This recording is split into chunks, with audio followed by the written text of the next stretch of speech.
क्या आपने कभी सोचा है कि एक ऐसा सुल्तान भी गुजरा है जो जंग जीत कर भी अपने दुश्मनों को माफ कर देता था? एक ऐसा हुक्मरान जिसका नाम आज भी इज्जत और एहतराम के साथ लिया जाता है। वो थे सुल्तान सलाहुद्दीन अय्यूबी रहमहुल्लाह। सुल्तान सलाहुद्दीन अय्यूबी का असल नाम यूसुफ बिन अय्यूब था। वो तकरीबन 1137 ईस्वी में तकरियत के शहर में पैदा हुए।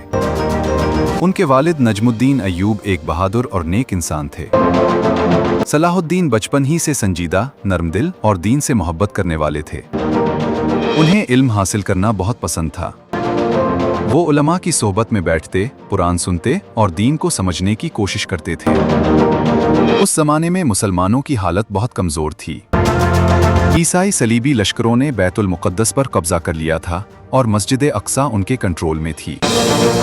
मुसलमान आपस में तक़सीम थे और उनमें इत्तेहाद नहीं था। ऐसे मुश्किल वक्त में अल्लाह ताला ने सलाहुद्दीन अय्यूबी जैसे अजीम रहनुमा को पैदा किया। जवानी में सलाहुद्दीन अपने चचा शेरको के साथ मिस्र गए। वहां उन्होंने सियासत और जंग दोनों का तजर्बा हासिल किया।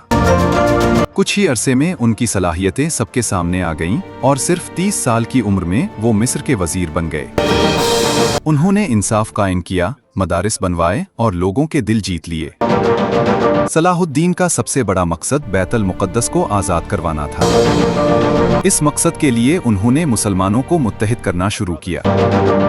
मिस्र, शाम और दूसरे इलाके आहिस्ता आहिस्ता उनके साथ शामिल होते गए।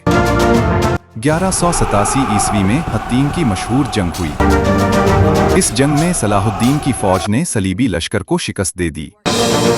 इस फतह के बाद बैतुल मुक़द्दस का रास्ता खुल गया। जब सलाहुद्दीन शहर में दाखिल हुए तो सबको खौफ था कि शायद अब इंतकाम लिया जाएगा, लेकिन उन्होंने सबको माफ कर दिया। औरतों, बच्चों और कैदियों के साथ भी अच्छा सलूक किया। 1193 ईस्वी में दमिश्क में सलाहुद्दीन अय्यूबी का इंतकाल हो गया। हैरत की बात यह थी कि इतनी बड़ी सल्तनत के हुक्मरान के पास अपनी जाती दौलत बहुत कम थी।